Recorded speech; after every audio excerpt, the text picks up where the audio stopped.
तो जानते हुए भी कि तुम्हारे पेपर शुरू में फिर भी क्योंकि सबके अलग अलग टाइम पेपर है, तुम दोनों पीछे ना बैठ जाओ, तीनों बैठ जाओ। आ जाएंगे।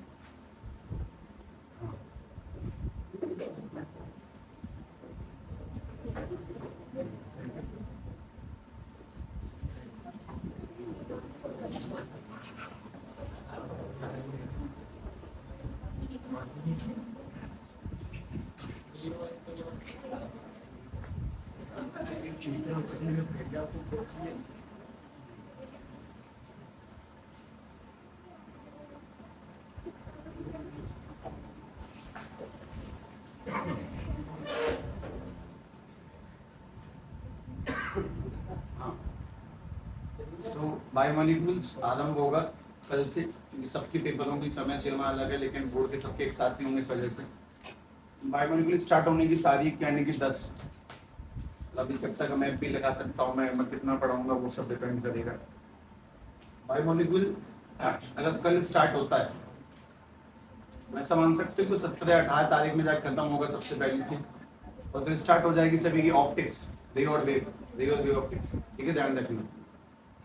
रे और वेव ऑप्टिक्स तक जब भी हम पहुंचे, सभी लोग जिनके पेपर चल रहे हैं, उनके जिनके नहीं भी चल रहे हैं, उनके सभी लोग रिवीजन करें जैसे उस दिन करा था। एक घर पे पढ़ाई हो सकती है, मैं तुम्हें सही समझा रहा था बैठ के। ठीक है, ध्यान से। चलो आज की क्या भाई आगे बढ़ाते हैं, बाकी बात सरसी बनने पे। ठीक है, एक बार कल वाला ये चेक करते हैं। मैंने तुम बेसिक नेचर 2 बातें बताई थी, गैस में क्या ऑर्डर होगा और एक्वस में क्या ऑर्डर होगा।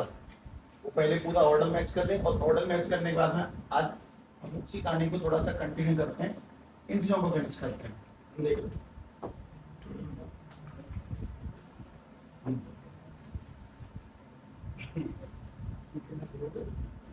ठीक है, बता दें एक बार बेसिक नेचर ऑफ अमाइंस। कल वाले लिख रहा हूँ पहले, तो उसके बाद में आगे बढ़ाऊंगा। अमाइंस का बेसिक नेचर 2 कैटेगरी में डिवाइड था। वो दोनों कैटेगरी कौन सी हैं? एक तो गैसियस और दूसरा कौन सा है? एक्वस। गैसियस और एक्वस। अच्छा, इसमें भी 2 काम की बात है। गैसियस में ऑर्डर फिक्स है, वो ऑर्डर क्या बताओ देखिए ध्यान से। 3 डिग्री सबसे ज्यादा बेसिक, उससे कम 2 डिग्री, उससे कम 1 डिग्री। जबकि एक्वस में ये ऑर्डर 2 बातों पर डिपेंड करता है। कौन सी बात पे? एक तो एक्सटेंट ऑफ एच बॉन्डिंग, और दूसरा किस पे लिखा हुआ है? Steric interest. अगर इस बात को ढंग से फॉलो करें तो एच बॉन्डिंग के अकॉर्डिंग तो कौन सा होना चाहिए? 1 डिग्री, फिर 2 डिग्री, फिर 3 डिग्री, और हिंड्रेंस के हिसाब से 3 डिग्री, फिर 2 डिग्री, फिर 1 डिग्री। लेकिन दोनों बातें गलत हैं। एक्सपेरिमेंट सबसे भयानक कौन सा है? असली में कौन सा भयानक है? 2 डिग्री सबसे मेन पावरफुल बेस से कमाई मानी जाती है एक्वस फेज में, तो आगे आएगा 2 डिग्री। उसके बाद में पीछे क्या लगेगा वो डिपेंड करता है किस बात पर? पीछे क्या लगेगा वो 2 बातों पर डिपेंड करता है। तो 2 बातें कौन सी हैं? अगर स्मॉल ग्रुप है, अगर छोटा ग्रुप है, छोटे एल्काइल ग्रुप है, तो ऑर्डर क्या बनेगा? 2 के पीछे 1 और 1 के पीछे 3। और अगर अपने पास में बड़े ग्रुप हैं तो ऑर्डर क्या बनेगा? तो ऑर्डर 2 तो आगे रहेगा, उसके पीछे 3 और उसके पीछे 1। तुम लोगों ने कल तक का ध्यान से देखा, बस वही लिखा मैंने। मैं तुम्हें साफ साफ बताया कि जब तक मैं तुम्हें इसमें क्वेश्चंस नहीं करवाऊंगा तब तक मैं तुम्हें इसमें पक्का नहीं कर सकता। ठीक है, क्वेश्चन निकाल तो देता हूँ, पर एक मिनट रुक जाता हूँ, मुझे आगे बढ़ना पड़ेगा। क्वेश्चन बात में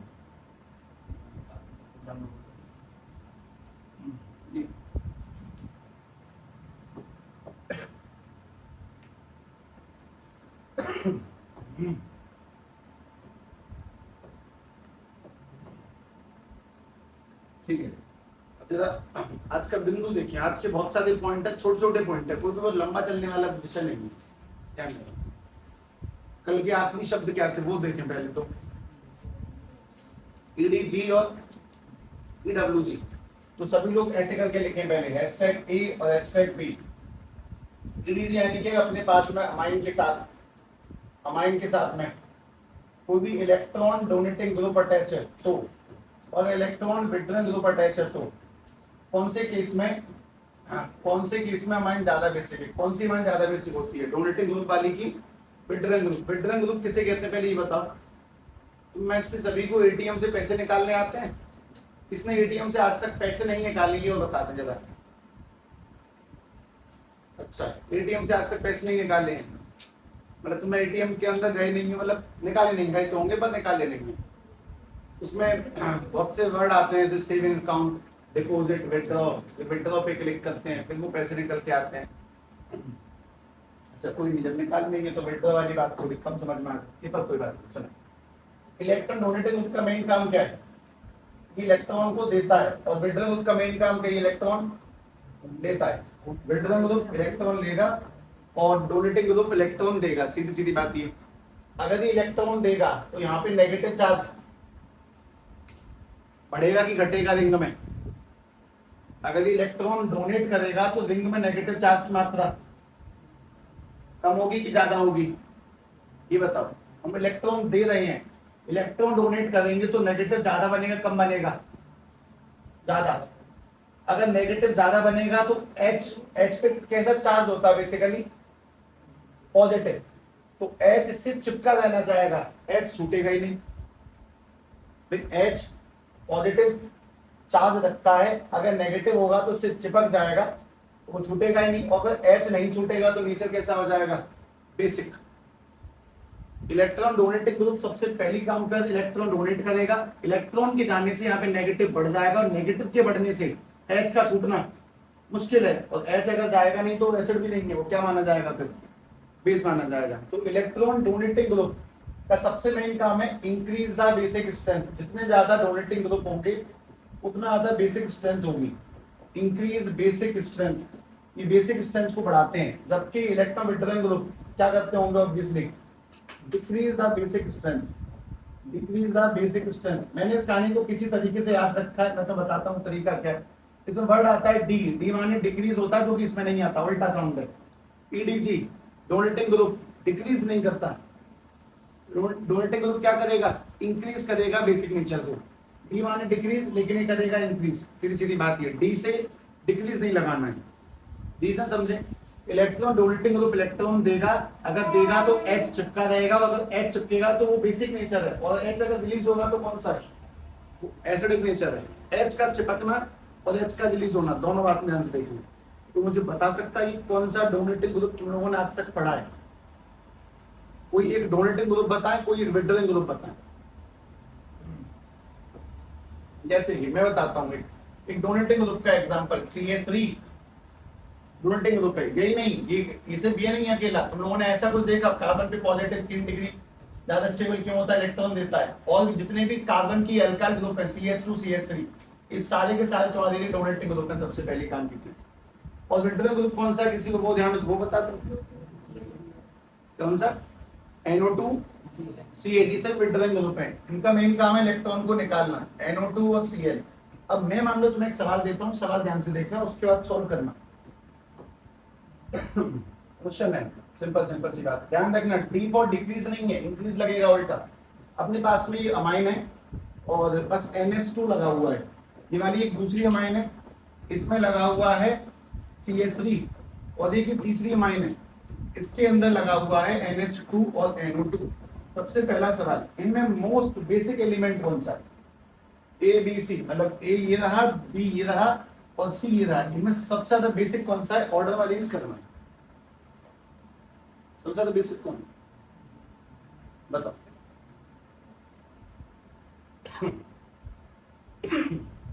A B और C, ऊपर NH2 फिक्स है, यहाँ पे कोई ग्रुप नहीं है, यहाँ पे CH3 है, यहाँ पे NO2 है। CH3 कैसा ग्रुप है?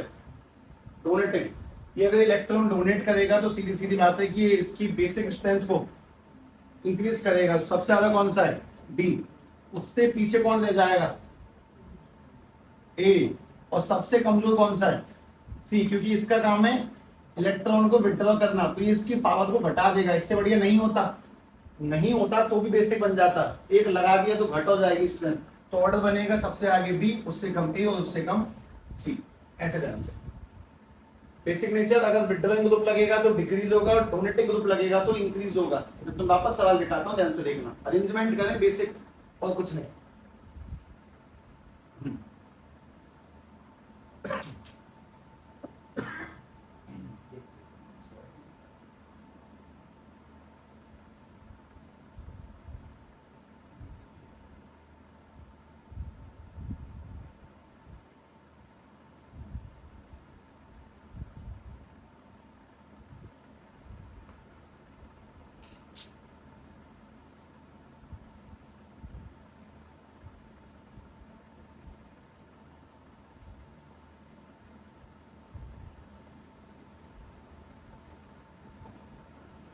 ये वाला ट्राइंगल में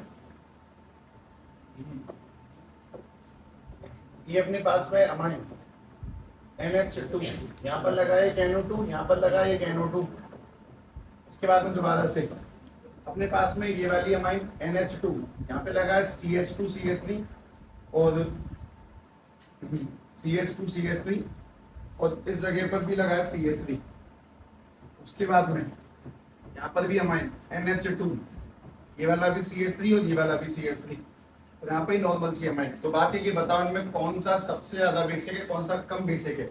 इनके नंबर लिख देता हूँ मैं, ये वाला A, ये वाला B, ये वाला C और ये वाला D। बता कौन सा ज्यादा बेसिक है, कौन सा कम बेसिक है, ध्यान से पता लगा के बताएं।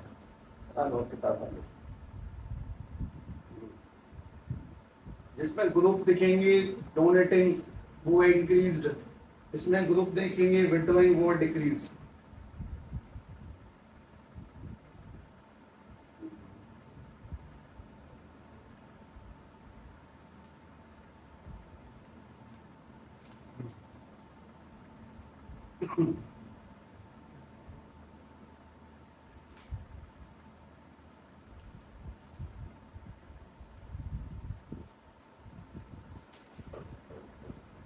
पता है सबसे आगे कौन आएगा, बी या सी। बी बड़ा ग्रुप पे ज्यादा कल्चर होगा, ठीक है, तो सबसे आगे आएगा बी। उससे पीछे कौन आएगा, सी। उससे पीछे डी और सबसे पीछे ए, क्योंकि ए पे बुरे लोग लगे हुए हैं, NO2 लगा हुआ है क्योंकि डिक्रीज करेगा उसकी पावर को। इससे बढ़िया तो खाली पड़ा देता। सबसे आगे बी, उसके पीछे सी, उसके पीछे डी। और किस कौन सा ऑर्डर बताइए, ये लिख क्या रहे हो तुम लोग, बेसिक नेचर, ठीक है। इस बात को भी समझे ध्यान से, this is called basic nature. सबसे ज्यादा बेसिक कौन होगा, बेसिक मतलब कड़वा कौन सा होगा। और सुन लो, बेसिक यानी जो कड़वी है, इनमें सबसे ज्यादा कड़वी अमाइन कौन सी है, सबसे कड़वी अमाइन है बी। उससे ठीक ठाक है सी, उससे ठीक ठाक है डी, मतलब कम कड़वी है। और सबसे कम कड़वी है ए, बेसिक नेचर। अब इसी को बताने का एक तरीका और है, वो सेंस सुने ध्यान से। जैसे कि हम लोगों ने चीज पढ़ी थी पीएच वैल्यू। पीएच में जिसकी पीएच ज्यादा होगी वो बेसिक, जिसकी पीएच कम होगी वो, उसी में एक और आती है पी के वैल्यू, पी के बी। अगर वो वैल्यूज नहीं पढ़ी हैं तो जरा ध्यान से वो वैल्यूज देखें। मैं तुम्हें नया सिस्टम सिखाता हूँ, हैशटैग एबी में डोनेटिंग विड्रॉइंग। उसके नीचे एक आध तो सिंपल सवाल देखे, तुम्हारे दिमाग को सिखाने की छोटी मोटी चीजें। और क्योंकि चैप्टर में अंतिम पड़ाव पे चल रहा है तो इसमें ऐसी लगातार बातें आएंगी जो कि बहुत लॉन्ग टॉपिक नहीं होंगे, लेकिन नॉलेज की चीजें होने वाली सारी की सारी। ध्यान से देखें, इसमें एक वैल्यू आती है केबी, और केबी की value directly proportional to the basic nature. जैसे पीएच नापता है, वैसे केबी एक वैल्यू होती है जो बेसिक नेचर को नापती है। हमारा एक चैप्टर किसी समय पर 11th क्लास में, पर वो तो बेकार बात है, 11th का क्या डिस्कशन करना आया होगा, पर उसमें था कभी। क्या कोई नहीं, तुम ध्यान से सुनो। जैसे अगर तुमसे बोल देता हूँ अपने पास में KB1 यानी कोई सॉल्यूशन 1 होगा, उसकी केबी की वैल्यू है 2.1। एक और कोई सॉल्यूशन है, उसकी केबी की वैल्यू 4.3 4.2, केबी की वैल्यू यहाँ पे दी गई है 0.8। सवाल ये कि बताओ इनमें सबसे तगड़ा बेस कौन सा है, सबसे स्ट्रॉन्ग बेस कौन सा है। केबी की वैल्यू बेसिक नेचर की डायरेक्ट है, जिसकी केबी ज्यादा होगा वो ज्यादा बेसिक होगा। ज्यादा बेसिक कौन सा है, 2। उससे कम बेसिक कौन सा है, 1। और उससे कम बेसिक कौन सा है, 3। भाई जिसकी वैल्यू ज्यादा होगी वो ज्यादा बेसिक, जिसकी वैल्यू कम होगी वो कम बेसिक, और जिसकी बहुत कम है वो सबसे कम बेसिक। केबी की वैल्यू पे डायरेक्टली डिपेंड करेगा बेसिक नेचर, ध्यान रखें इस बात को, कभी मत भूलना। KB directly to the basic nature, universally भी एक आदमी आता है हैशटैग डी में कि केबी की value is inversely proportional to the PKB की वैल्यू। पीकेबी मतलब एसिडिक नेचर की बात चल रही है। केबी इनवर्स है पीकेबी के, केबी इनवर्स पीकेबी के, मतलब कि इसका केबी ज्यादा होगा, उसका पीकेबी कम होगा। ये बात तुम ऐसे नहीं समझोगे, मैं तुम्हें समझाता हूँ, ध्यान से देखें। जैसे अगर अपन लोगों ने सवाल यहाँ पे ये लिख दिया, पी केबी की वैल्यू दी गई है 0.9, यहाँ पर पी केबी की वैल्यू दी गई है 1.6, यहाँ पर पी केबी की वैल्यू दी गई है 0.4, और यहाँ पर पी केबी की वैल्यू 2.5 दी गई है। तो जरा बताएंगे कि इसमें हाईएस्ट केबी कौन होगा। पी केबी का उल्टा है केबी। ये सॉल्यूशन नंबर 1 है, ये वाला 2 है, ये वाला 3 है, ये वाला 4 है। जहां पर पी केबी छोटा होगा वहां पर केबी बड़ा होगा। सबसे बड़ा केबी किसका होगा, सबसे बड़ा केबी किसका होगा? तीसरे का। जहां पर पी छोटा है वहां पे के बड़ा है, उल्टा है उसका। तो सबसे बड़ी केबी की वैल्यू, सबसे बड़ी जो केबी की वैल्यू होगी वो किसकी होगी? तीसरे वाले की। सबसे बड़ी केबी की वैल्यू उससे केबी पी का उल्टा है। जहां पर पी बड़ा है वहां के छोटा है, जहां पी छोटा है वहां के बड़ा है, उल्टा। सबसे बड़ी केबी की वैल्यू किसकी है? केबी की वैल्यू मैं बेसिक नेचर लगाने वाला हूं, बताओ। सबसे पहले कौन आएगा? 3। उसके बाद कौन आएगा? 1। उसके बाद कौन आएगा? 2। और सबसे छोटी केबी की वैल्यू कौन सी होगी? किसकी? चौथे की। तो ये अपन लोगों ने क्या लिखा है? Basic nature. ठीक है, बस बेसिक नेचर की बात चल रही है। कोई व्यक्ति तुमसे एसिडिक नेचर वैसे तो पूछेगा नहीं, पर हाँ इसका उल्टा होगा। दिमाग में कुछ बातें सेट करें। केबी सीधा बेसिक नेचर। तो अगर वो तुमसे बेसिक नेचर निकालने की बात करे तो तुम्हें केबी पे ध्यान देना है, क्योंकि सीधी बात सही समझ में आती है। जो ज्यादा वो बड़ा, जो कमजोर वो छोटा। पीके भी उल्टी बात है कि जिसकी वैल्यू कम है वो ज्यादा बेसिक है। ये उल्टी कहानी। तो बस के भी ध्यान रखना है, तो बस नीचे की लाइन ध्यान रखनी है कि पी के बी का उल्टा के बी होता है। ये बात सामने से दिखाई नहीं जाएगी, तब तक तुम स्क्रीन में फंसे रहोगे। बेसिक नेचर में चौथा पॉइंट आ चुका है। पहला डोमेंटिंग ग्रुप, विड्रॉइंग ग्रुप, के बी, पी के बी। उसके बाद में अगली काम की बात सुने ध्यान से। अगली काम की चीज, ये अपने पास में अमाइन है। ठीक, अमाइन में ये NH2 है। अगर मैं तुमसे बोलता हूँ कि मुझे इसका रेजोनेटिंग स्ट्रक्चर बनाना है, तो तुम बताना कैसे बनेगा? ऊपर से क्या उतरेगा इसके अंदर? अगर रेजोनेटिंग स्ट्रक्चर बना दो ध्यान से, तो बना ही देता हूँ। ऊपर से ये उतरेगा तो ये आगे चला जाएगा नेगेटिव। उसके बाद में नेगेटिव आने के बाद में अगली स्ट्रक्चर में वापस से कुछ इस तरह से बॉन्ड आगे तक बढ़ते चले जाएंगे। वो तुम्हें समझ में आता होगा। तो मुझे इतना बता दो कि फाइनली क्या होगा? फाइनली ये होगा कि साहब ये जो अमाइन है अपने पास में, बेंजीन की रिंग, ये बेंजीन की रिंग, बॉन्ड एक छोड़ के एक यहाँ पे लगा हुआ है NH2, ये अमाइन है। जब फाइनली बनाएंगे 5 शेप के बाद में, तो 5वीं शेप क्या होगी? 5वीं शेप में बॉन्ड शिफ्ट हो जाते हैं। मतलब ये इधर है वो आगे आ जाएगा, ये आगे, ये आगे। फाइनली शेप जो होती है बॉन्ड शिफ्टिंग की होती है। तो वो उस वाली शेप को बनाएंगे तो कुछ इस तरह से, ये इधर, ये वाला आगे और ये वाला ऊपर, ऐसे करके बन जाएगा। ये मैंने डायरेक्ट लिख दिया। एक के बाद में 3 और बनती, फिर ये आती। तो जो एक ही कंपाउंड की दो दो शेप होती हैं उन्हें हम लोग क्या बोलते हैं? आइसोमर। एक कंपाउंड की दो अलग अलग शेप को बोलते हैं आइसोमर। बहुत सिंपल सिंपल सी बात है कि बॉन्ड शिफ्टिंग होकर आइसो बन जाते हैं। लेकिन अमाइन के लिए पर्टिकुलर नाम दिया गया है। जैसे अमाइन के दो जुड़वा भाई, इसमें बॉन्ड शिफ्ट हो गया, बस उन दोनों को बोलते हैं केक्यूले। केकुले, कुछ ही बोल दो, स्टाइल बोलोगे ना केक्यूले सुनाई देगा। नॉर्मल भाषा बोलते केकुले। केकुले मतलब अमाइन के दोनों भाइयों को केकुले कहते हैं। अमाइन के आइसोमर्स आर कॉल्ड केकुले। ठीक है, केकुले। ठीक, मैच निकाला।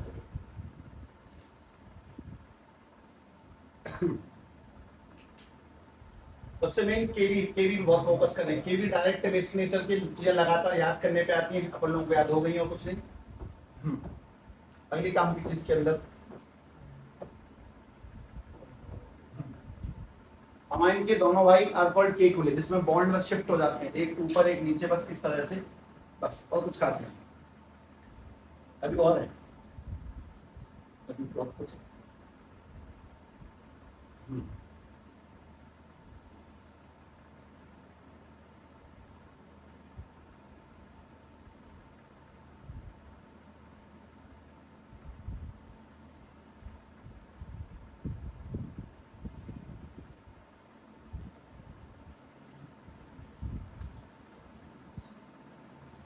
ये सबने लिख दिए, नाम वैसे याद रहेगा, पहली बार तो सुनना है। ई को लिख। चलो भाई पहला पॉइंट सुने। ई के बाद में एफ। एफ बिंदु के ऊपर तुम्हें कुछ काम की बातें जाननी है। एफ में सबसे पहली काम की चीज, सभी लोग लिखेंगे coupling reaction. Coupling reaction, reaction पता होनी चाहिए। रिएक्शन की भाषा नहीं लिख रहा हूं कि when this compound react with this compound form this compound, this is called coupling reaction। सीधे देखें ध्यान से। पहला सवाल, कोई मुझे ये बताएगा कि बेंजीन डायजोनियम क्लोराइड किसे कहते हैं? डायजोनियम क्लोराइड किसे बोला जाता है? बेंजीन के ऊपर क्या लगा होना? N2 positive Cl negative. और फिनॉल किसे कहते हैं? बेंजीन के ऊपर क्या लगा होना? OH। और इनकी हेल्प जो बनता है दैट इज डाइफिनाइल अजो को बोलते हैं वैसे उसको, पर ठीक है। ये वाली जो रिएक्शन कंप्लीट होगी तो कंपाउंड देगी, that reaction is called coupling reaction. इसी रिएक्शन को कपलिंग रिएक्शन कहते हैं। ध्यान से देखना। जैसे मैंने सबसे पहले तो इसमें ये लिख दिया कि भाई अपने पास में ये कंपाउंड है, बेंजीन की रिंग दिख रही है तो मैं यहाँ पर N2 पॉजिटिव और Cl, N2 पॉजिटिव और Cl नेगेटिव ये बना दिया। पहले तो मैंने इसकी रिएक्शन करवानी है फिनॉल से। जब मैं इसकी रिएक्शन फिनॉल से करवाऊंगा तब तो मैं एक बात समझ में आएगी कि हाँ भाई ये क्या बनेगा। तुम्हें बात सिखाई थी बहुत दिनों से, क्या हट जाएगा इसमें से, यहाँ से क्या हट जाएगा, एक H, और ये दोनों आपस में अटैच होंगे। और जैसे ही अटैच होंगे ये तुम्हारे पास में बेंजीन की रिंग के पास ये जो पहले से था N डबल बॉन्ड N, इससे अटैच हो जाएगी दूसरी बेंजीन जिसके ऊपर लगा हुआ है OH, ठीक है। और बाहर क्या निकल जाएगा? Cl, और यहाँ से क्या निकलेगा? H, यानी HCl बाहर निकलेगा। ये जो दो बेंजीन की रिंग का मिलाप है इसी को बोलते हैं कपलिंग रिएक्शन। और ये जो कंपाउंड दिस इज कॉल्ड अजो कंपाउंड, इज कॉल्ड अजो कंपाउंड, ठीक है। ये अजो कंपाउंड कहलाता है। लगातार मतलब कॉन्स्टेंटली चीजें रुकनी नहीं है, मैं किम पलटता ही जा रहा हूँ कॉन्स्टेंटली।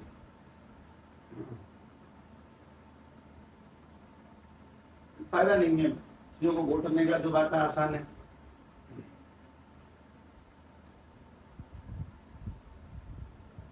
तो मैं कल एक काम की स्टेटमेंट बोली थी कि आने वाले समय में तुम्हारा फेवरेट चैप्टर कौन सा बनेगा? बायोमोलिक्यूल्स, ऑर्गेनिक में।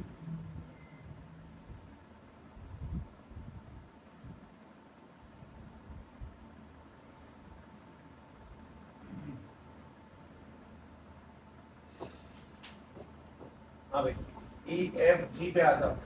जी है Victor Meyer test, Victor Meyer test. ये विक्टर सुना सुना सा क्यों है? विक्टर सुना है, हाँ विक्टर। वो जानवी किससे लगती, किस तरह जानवी? सादा रियल लाइफ में किस तरह सारा जो सब बात की।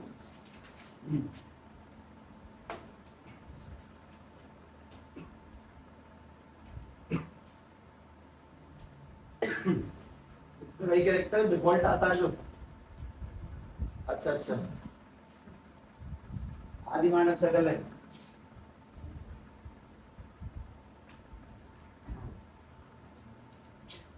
तो ये सीधे सीधे याद करने में ना मैं लगातार चेंज कर रहा हूँ। चलो दोबारा बताएंगे। ल्यूकस रिएजेंट का इस्तेमाल क्या था? एल्कोहल की द्वारा से एक ऐसा रिएजेंट आने वाला है। ल्यूकस रिएजेंट 3 डिग्री के साथ में क्या करता था? इमीडिएट रिएक्शन व्हाइट पीपीटी, और 2 डिग्री के साथ में 5-10 मिनट में पीपीटी, और 3 डिग्री के साथ में कोई रिएक्शन नहीं। उल्टा बोल दिया 1 डिग्री के साथ में कोई रिएक्शन नहीं, 3 के साथ में फास्ट, 2 के साथ में स्लो, और 1 के साथ में नो रिएक्शन। यहाँ उल्टा है। ये विक्टर मेयर टेस्ट उससे बढ़िया भी है। उसमें कैसे कलर की पीपीटी बनती है? ओनली यहाँ रेड ब्लू, एक रेड बनेगा एक ब्लू, और यहाँ 3 डिग्री में कोई रिएक्शन नहीं है, ठीक है। ध्यान से देखना। सबसे पहली काम की बात तो ये कि अपने पास में तुम देख के समझ जाओ कि क्या लिखा हुआ है। आरओएच मतलब क्या चीज है? एल्कोहल, चाहे कोई सा भी हो, एलिफेटिक एरोमेटिक कोई सा भी। अगर इसकी रिएक्शन अपन लोग करवा दें HI से प्लस में AgNO2, उसके बाद में HNO2, उसके बाद में NaOH, अगर इससे रिएक्शन करवाएंगे तो पहली बात तो ये रिएक्शन करेगा, वो कंपाउंड क्या बनेगा वो बात की बात है, रिएक्शन होगी, एल्कोहल के साथ में रिएक्शन बन जाती है इसकी। ये है विक्टर मेयर रिएजेंट, इतना बड़ा। ये तुम्हें कुछ करना नहीं, तो कुछ बातें याद करनी है बस। कंपाउंड कौन से? सब ये वाले। और क्या बनेगा वो सुनो। अगर अपने पास में 1 डिग्री कंपाउंड हुआ, अगर अपने पास में 1 डिग्री एल्कोहल हुआ तो आएगा रेड कलर, ध्यान रखें, लाल रंग बन जाएगा। अगर 2 डिग्री एल्कोहल हुआ तो बन जाएगा ब्लू कलर, तो ब्लू कलर का कंपाउंड आएगा। और अगर 3 डिग्री कंपाउंड हुआ, 3 डिग्री एल्कोहल हुआ तो कोई रिएक्शन नहीं होगी। यानी कि एल्कोहल का हिसाब किताब पता लगाने के लिए वो कितनी डिग्री का नहीं है। तो मैं 2 टेस्ट मिल चुके हैं अब तक। एक तो ल्यूकस टेस्ट और दूसरा विक्टर मेयर टेस्ट। ये काफी अच्छा है एज कम्पेयर टू उसके व्हाइट कलर की पीपीटी, मिले ना मिले, कांच में किसी को दिखे ना दिखे, आई साइड का दिक्कत हो ना हो, कुछ भी हो सकता है, पर रेड ब्लू कलर बहुत बढ़िया दिखाते हैं। मोस्ट इंपोर्टेंट ये 1 डिग्री के साथ करता है और 1 डिग्री के साथ नहीं करता, 2 डिग्री से सब मिल ही रही। तो मैं अगर केमिस्ट्री लैब में कभी कंपाउंड कलर चेंज करने का मौका मिल जाए तो अप्लाई कर लेना। एल्कोहल लेना, उसमें HI है, AgNO2, HNO2, NaOH सारे केमिकल केमिस्ट्री में ऑलरेडी अवेलेबल होते हैं, को बनाना नहीं होता कोई सा भी। सबकी 2-2-3 बूंद डाल दें। अगर 2 डिग्री एल्कोहल होगा तो ऑटोमेटिकली कलर ब्लू चेंज हो जाएगा, और अगर 1 डिग्री होगा तो रेड हो जाएगा अपने आप ही। ऐसा कर सकते हैं एल्कोहल की डिग्री पता लगाने के लिए।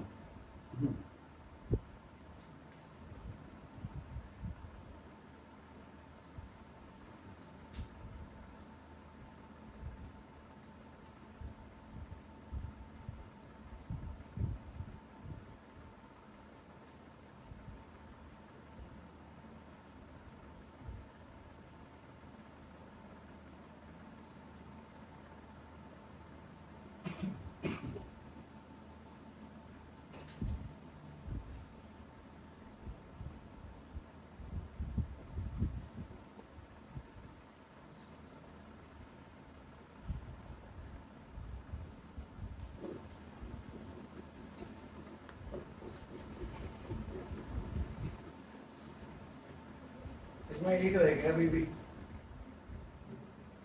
Die test.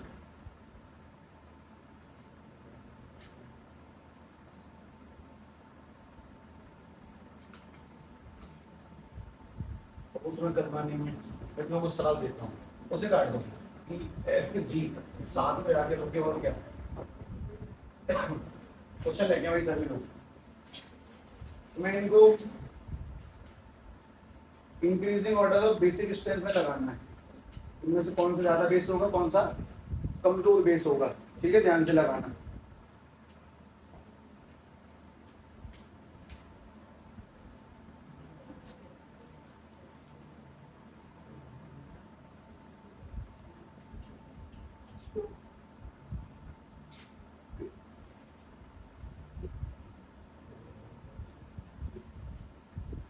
पहला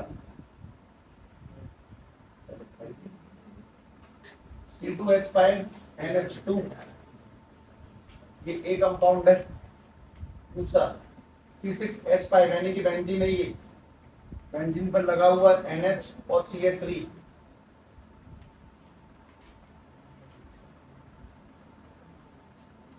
उसके बाद में C2H5 का वोल्टॉइस NH और ये वाला C6H5 NH2, इससे H5NH2 है ना। इनमें ज्यादा बेसिक कौन सा होगा बता। ABCD, पहला A अगला B उससे अगला C उससे अगला D, सबसे ज्यादा बेसिक कौन सा होगा।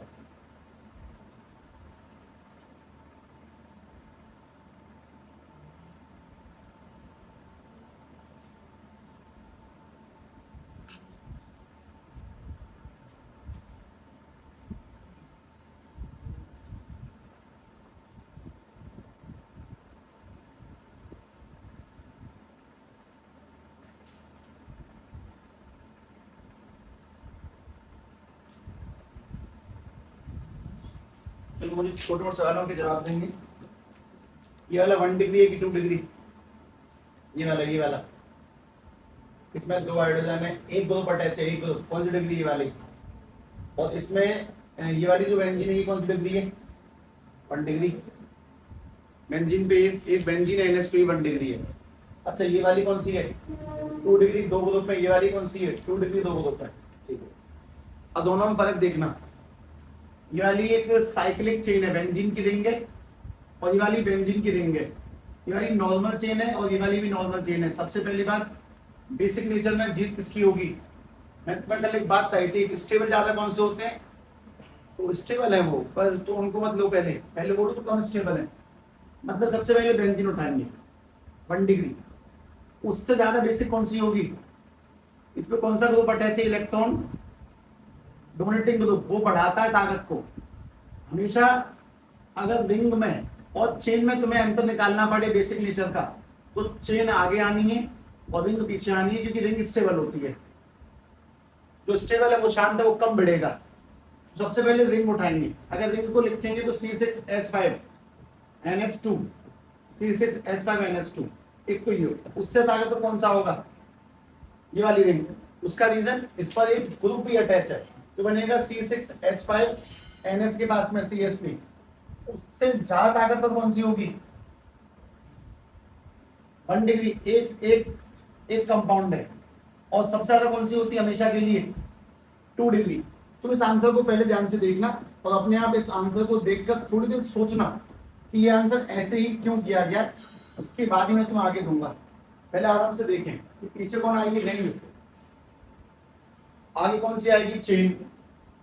चेन अगर 2 डिग्री होगी तो आगे, 3 डिग्री होगी तो देखा ही जाएगा, बाद में देख लेंगे। पहले आंसर देखो ध्यान से। इस सवाल तुम्हें करने को नहीं दिया गया है। आंसर देखें ध्यान से, किस ऑर्डर में अरेंज किया गया है, ध्यान से देखें।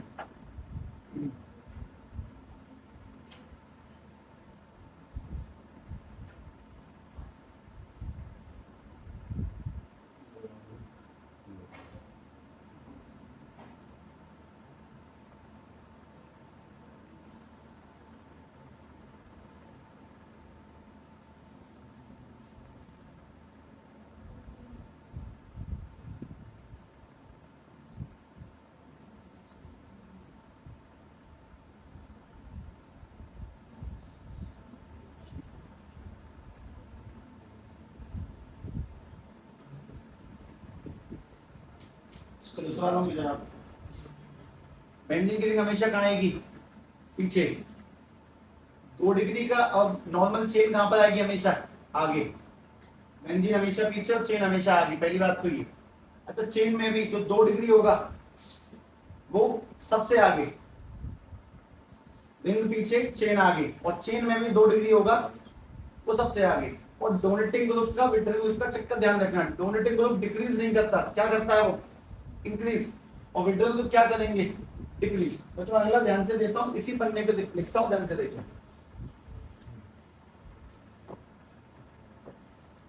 ये वाला ट्राई करें पहले। C6H5NH2 ए। अगला C6H5N CH3 का होल ट्वाइस। उससे अगला C2H5 का होल ट्वाइस NH। और उसके बाद में CH3NH2। ठीक है, ध्यान से।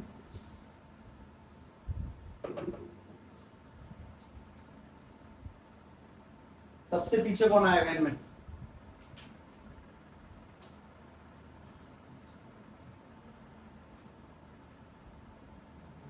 सबसे पीछे कौन आएगा? ये और ये, ए या बी?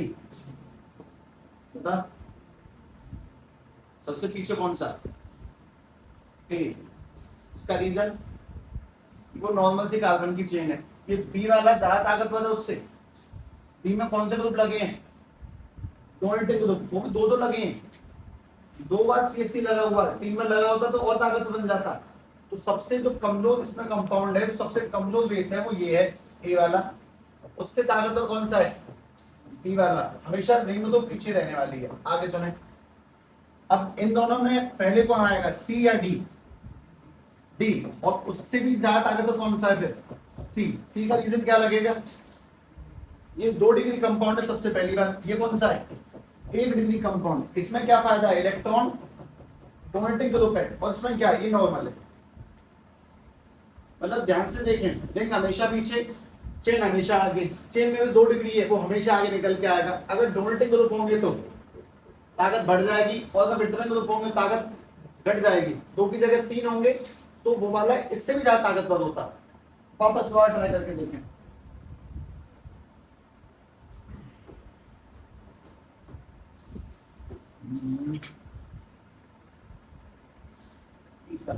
तीसरे में 2 पार्ट है, तो मुझे बना तो होंगे क्या कैसे?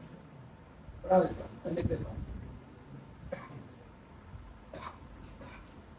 तीसरा पहला कंपाउंड है एनिलीन। उसके बाद में P nitro aniline, P nitro aniline, P nitro aniline. और उसके बाद में पी टॉलिडीन, टॉलिडीन, पी टॉलिडीन। हमें बताएंगे पहले कंपाउंड बनाओ। बेंजीन किसे कहते हैं? बेंजीन पर NH2, नाइट्रो कहाँ लगाना है? P पर। और टॉल्यूइन का मतलब क्या होता है? CH3 लगाना है कहाँ पर? P पर। लगाओ पहले ध्यान से,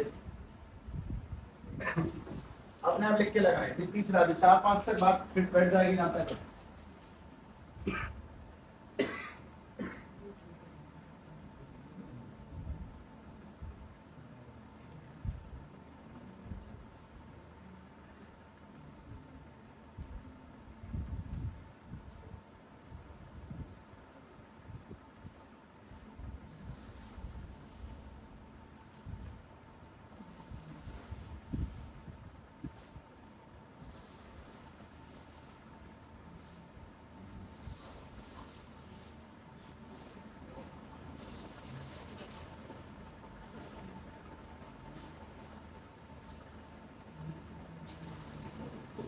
बन गया? सबसे आगे कौन?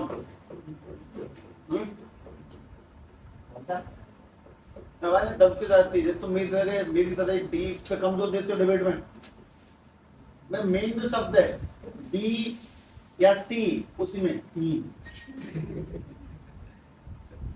भाई नहीं सुनाई दे आगे वाला बात आ कि साथ आ, भाई सुनाई नहीं देता।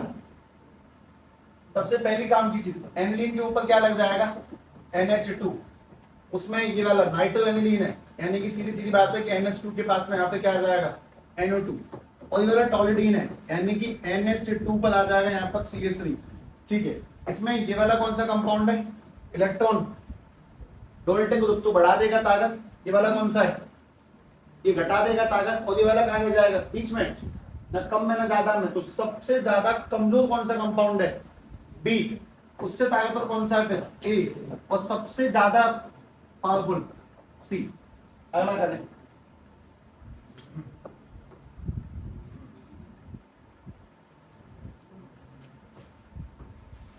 ये वाला निकालें।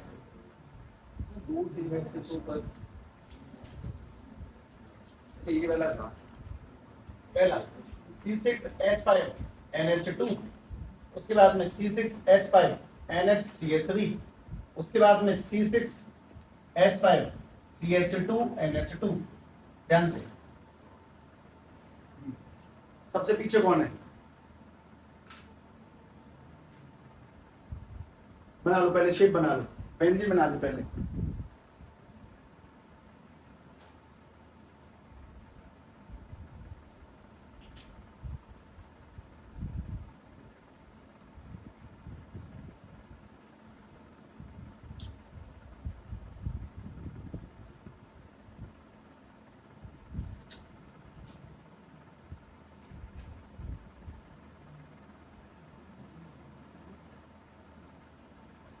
हाँ भाई, इसकी शेप तो ये बनी ना, बेंजीन पर आ जाएगा NH2, उसके बाद में यहाँ पर बेंजीन के ऊपर NH, और उसके पास में क्या अटैच होगा? CH3। और इस वाले में बेंजीन की रिंग पर CH2, और ये वाला क्या बन जाएगा? NH2। तो बताओ इसमें एरोमेटिक कौन सा, एलिफेटिक की तरह कौन काम करेगा? अगर N सीधे बेंजीन पर है तो वो एरोमेटिक है, और अगर वो कार्बन के पास अटैच है तो बिहेविंग लाइक एलिफेटिक। तो सबसे आगे कौन आते हैं हमेशा? एलिफेटिक। कार्बन की चेन सबसे आगे आती है, सबसे पीछे कौन से आएंगे? नॉर्मल वाले। और ये वाले दो दो ग्रुप के हैं, ये मतलब इलेक्ट्रॉन डोनेटिंग ग्रुप है, तो ये क्या कर देगा? स्ट्रेंथ को बढ़ाएगा। चलो मैं तो बात पूछता हूँ, ये ए है, ये बी है, और ये वाला सी है, इसमें सबसे आगे कौन आएगा? इसमें सबसे कौन सा कंपाउंड होगा? एलिफेटिक की रिंग? आई कौन होगा? एलिफेटिक या रिंग? एलिफेटिक आगे आते हैं, तो सबसे पहले आगे आ जाएगा सी। अच्छा, अब पीछे कौन आएगा? ए या बी? बी। उसका रीजन, उसमें कौन सा ग्रुप अटैच है? डोनेटिंग ग्रुप, इसीलिए पीछे आएगा बी। और सबसे पीछे कौन आएगा? ए। तो कभी सही दे देते हैं सवाल, सोचने वाले ज्यादा सोच के गलत करेंगे इस वजह से।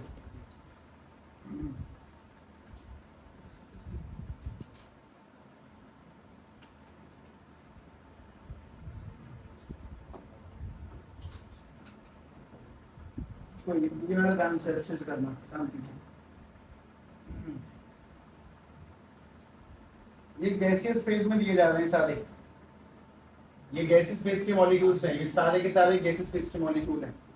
ये लिखा है C2H5 NH2, उसके बाद में ये लिखा है C2H5 का वोल्टवाइज NH, उसके बाद में C2H5 का वोल्टवाइज N, और उसके बाद में NH3 गैस है। तो गैस का ऑर्डर तुम शायद जानते होगे, सबसे ज्यादा ताकतवर प्राणी कौन?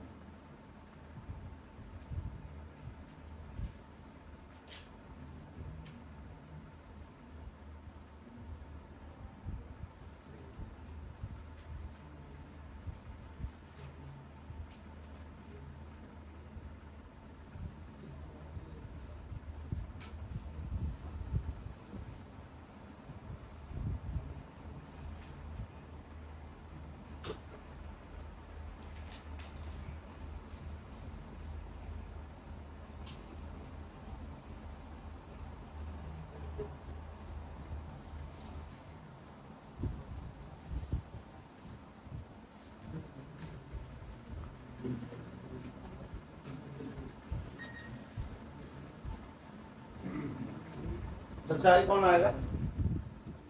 3 डिग्री, उससे पीछे 2, उससे पीछे 1, उससे पीछे, इस पे कोई डिग्री नहीं है। यानी कि अगर ध्यान से अरेंजमेंट किया जाए, ये लिखा है A, ये लिखा है B, ये लिखा है C, ये लिखा है D, तो सबसे आगे कौन सा? C, उससे पीछे B, उससे पीछे A, और सबसे पीछे D। गैस में कुछ चक्कर ही नहीं है, बस डिग्री देखिए ध्यान से। अल्लाह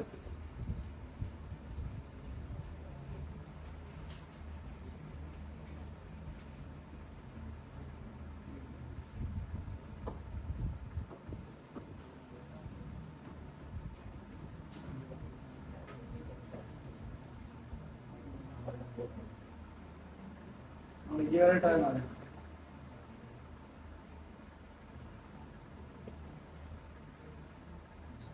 गोल्डन पॉइंट पे आ गया।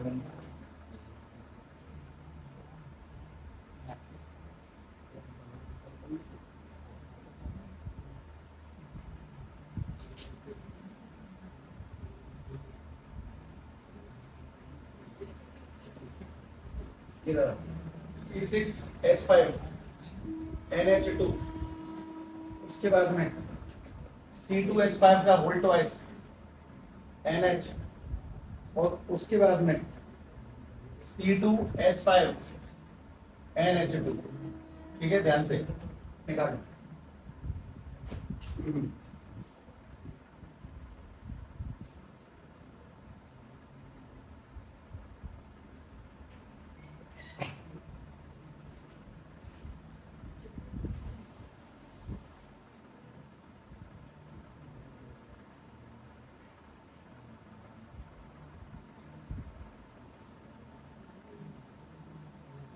इंक्रीजिंग ऑर्डर में ज्यादा किसकी वैल्यू है, कम किसकी वैल्यू है, ध्यान से।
हाँ भाई, कौन सा पहले आएगा?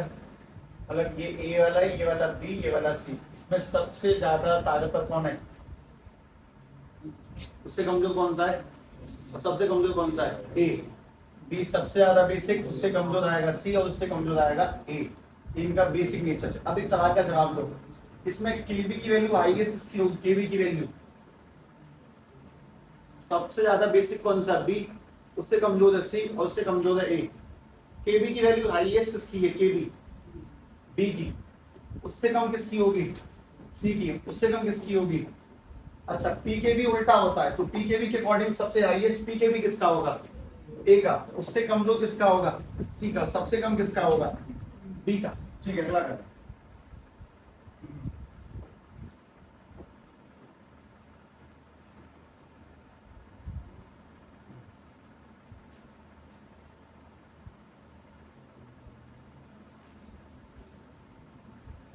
इसमें कोई मैसेज आया है क्या?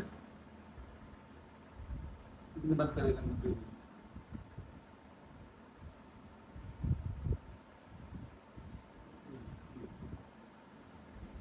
अगला लिखते हैं।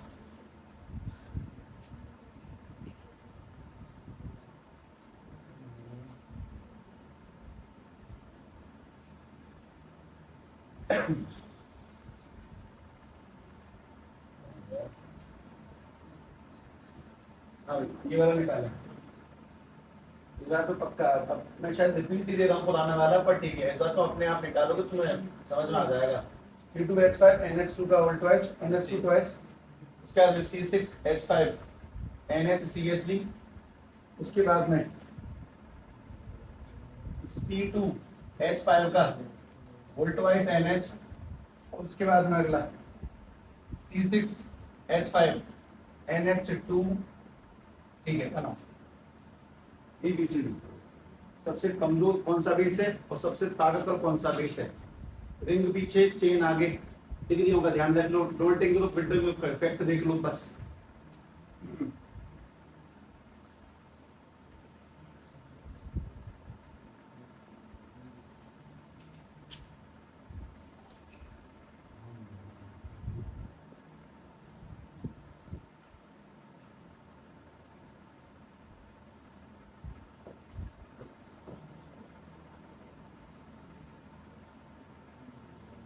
इन पे ABCD लिख दिया करें।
हाँ, बताएंगे।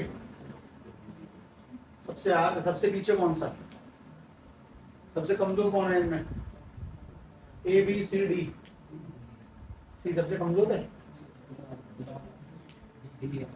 बेसिक स्ट्रेंथ पूछ जा रही है, अब क्या फायदा, अब तो गिर गए ना गड्ढे में एक बार। बेसिक स्ट्रेंथ सबसे कमजोर कौन सा है? डी। उससे ताकतवर कौन सा है? बी। उससे ताकतवर कौन सा है? ए। और सबसे ज्यादा कौन सा है? सबके रीजन सी ज्यादा ताकतवर क्यों है? डिग्री कितनी है उसकी? 2। उसके पीछे ए क्यों है? डिग्री है उसकी 1। और ये दोनों आगे क्यों है? क्योंकि दोनों कैसे हैं? एलिफेटिक। अब पीछे कौन से एरोमेटिक? एरोमेटिक में पहले बी क्यों आया? क्योंकि बी के पास में कौन सा ग्रुप लगा हुआ है? बी के पास में कौन सा ग्रुप है? डोनेटिंग ग्रुप, इसीलिए पहले बी आया। और फिर एंड में डी क्यों आया? क्योंकि उसके पास में कोई सा भी ग्रुप नहीं है। ठीक है, अपने आप का देख लो दोबारा से। चलो, सी से H5, अक्सर ये सी से H5 लिखा जाता है, बेंड बनाने से बढ़िया तरीका एन पर NO2 का होल ट्वाइस।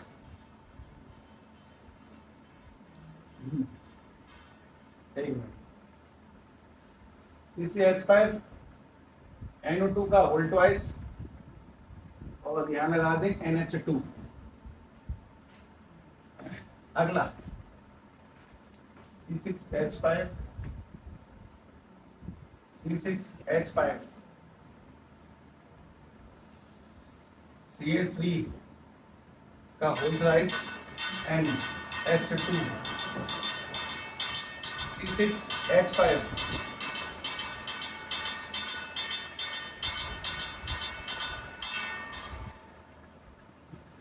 NO2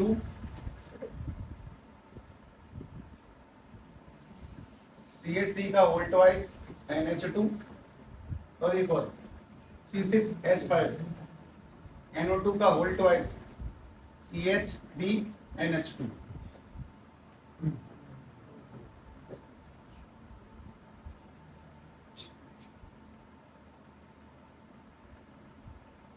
ABCD यहाँ पर NO2 का भी ट्रेस कर ले हैं, 3 कर ले, सब जगह 3 3 ही है, देख लो। ये A, ये वाला B, ये वाला C और ये वाला D।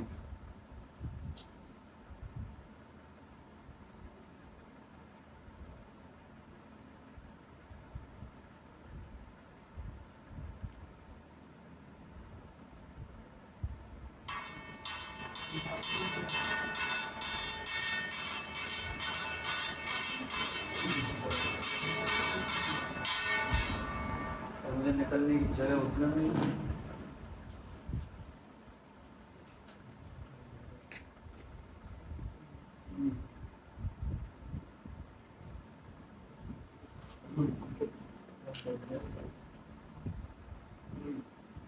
इसमें सबसे ताकतवर व्यक्ति कौन सा है? डी, क्योंकि उसमें 3 3 डोनेटिंग ग्रुप है। सबसे कमजोर कौन सा है? ए, क्योंकि 3 3 विड्रॉइंग ग्रुप है। अच्छा, अब यहाँ देखो, यहाँ पे 2 डोनेटिंग है, 1 विड्रॉइंग, 2 डोनेटिंग है और 1 विड्रॉइंग, और यहाँ पर 2 विड्रॉइंग है, 1 डोनेटिंग। लगा? अपने आप ही लगा। मतलब सबसे कमजोर नीचे कौन सा आएगा? सबसे पहले सबसे कमजोर कौन सा आएगा? ए, सबसे कमजोर बेस। उससे ज्यादा कौन सा? डी, क्योंकि उस पे बुरे लोग ज्यादा हैं, अच्छे लोग कम। उसके बाद कौन सा आएगा? सी, उस पर कौन से लोग हैं? मात्र, मतलब उस पे 2 अच्छे लोग हैं, 1 बुरा आदमी। और डी पर कौन से? सारे के सारे अच्छे लोग हैं। हम लोगों ने किस चीज का ऑर्डर लिखा है? इसके बेसिक नेचर का। इसका बेसिक नेचर, अगर इसी बात में तुमसे बोला जाए कि भैया कि केवी की वैल्यू लिखो, केवी की वैल्यू सबसे ज्यादा किसकी होगी? जो ज्यादा बड़ा बेस है, यानी सबसे ज्यादा होगी बी की, उससे कम सी की, उससे कम डी की और उससे कम ए की। और बोला जाए कि पीकेवी की वैल्यू लिखो, पीकेवी की, तो पीकेवी की वैल्यू सबसे ज्यादा किसकी होगी? ए की, उससे कम डी की, उससे कम सी की और उससे कम बी की। कोई तुमसे इसलिए पूछे कि बताओ इनका एसिडिक स्ट्रेंथ किसकी ज्यादा है? इसका बेसिक ज्यादा, उसकी एसिडिक नेचर कम, वो उल्टा समझने की नीड देंगे। मतलब इस बात को समझे कि हमें ये बात समझ में आए, डोनेटिंग ग्रुप, विड्रॉइंग ग्रुप कम ज्यादा, हमेशा चेन पीछे और एलिफेटिक्स आगे। एलिफेटिक में भी जो 2 डिग्री है वो सबसे आगे, 3 डिग्री भी उसके पीछे रहता है। ठीक है, मैं तुम्हें इस खेल को दोबारा दिखाता हूँ, एक और करें।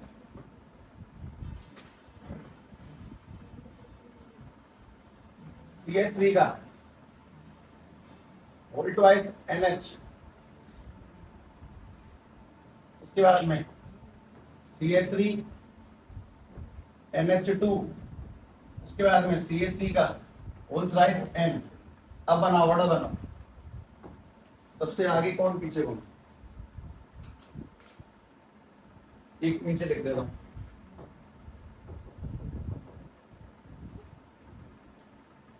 C6H5 NH2 CH3 CH2 NH2 CH3 CH2 का होल ट्वाइस NH2 NH, और यहाँ पर CH3 CH2 का होल ट्वाइस N। यहाँ पर भी 4 कंपाउंड है, बनाया ऑर्डर।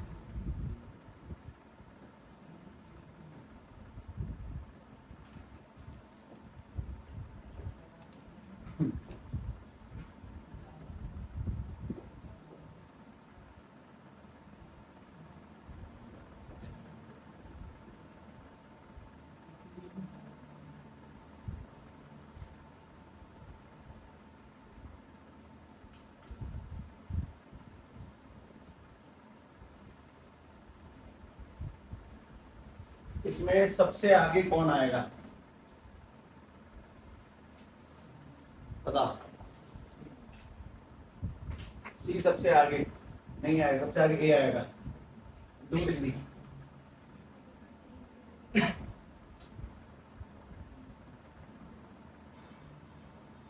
3 डिग्री उसमें आता कौन से फेज में, गैसियस फेज में। मैंने गैस में नहीं बोला तो एक्वस फेज, सीधी सीधी बात।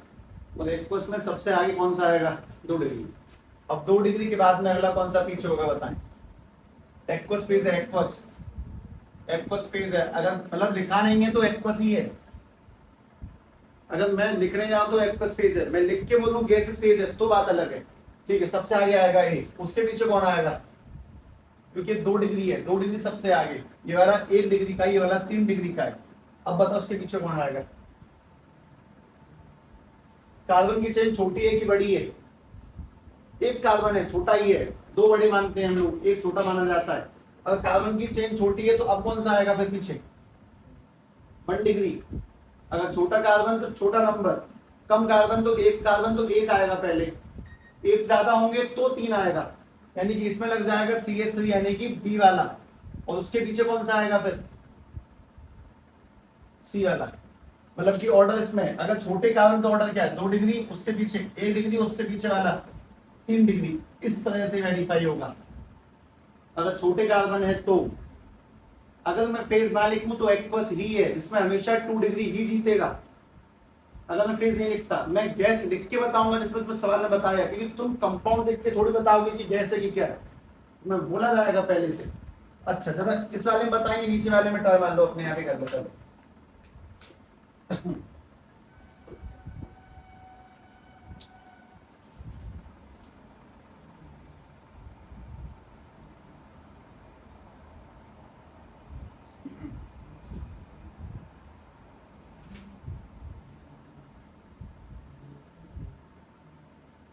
सबसे आगे कौन,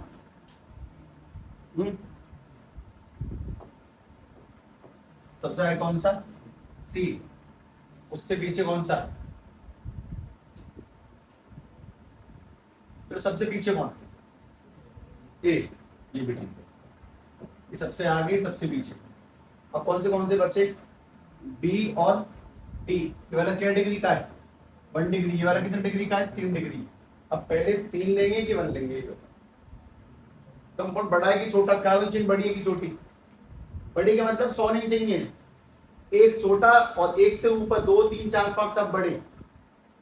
कार्बन चेन बड़ी की छोटी, बड़ी। और अगर बड़ी चेन है मतलब CS से CS2 बड़ी चेन है तो पहले कौन सा आएगा फिर 3 डिग्री, और फिर कौन सा आएगा 1 डिग्री का। तो तुम्हें पहले इसमें लगाना है D और उसके बाद में आएगा B। इस तरह से मतलब अगर एक कार्बन है तो पहले 1 डिग्री, और अगर एक से ऊपर कार्बन है तो पहले 3 डिग्री। लेकिन सबसे आगे कौन सा रहेगा हमेशा 2 डिग्री। रिंग हमेशा कहां रहेगी पीछे। डोनेटिंग को तो पावर को बढ़ाएंगे और विंटरिंग को तो पावर को कम करेंगे। इन चीजों को दिमाग में सेट करो, बिना प्रैक्टिस के मामला बनता नहीं है। इस वजह से हम लोग कल स्टार्ट करेंगे बायोमोलिक्यूल्स, ध्यान रखना ठीक है। चलो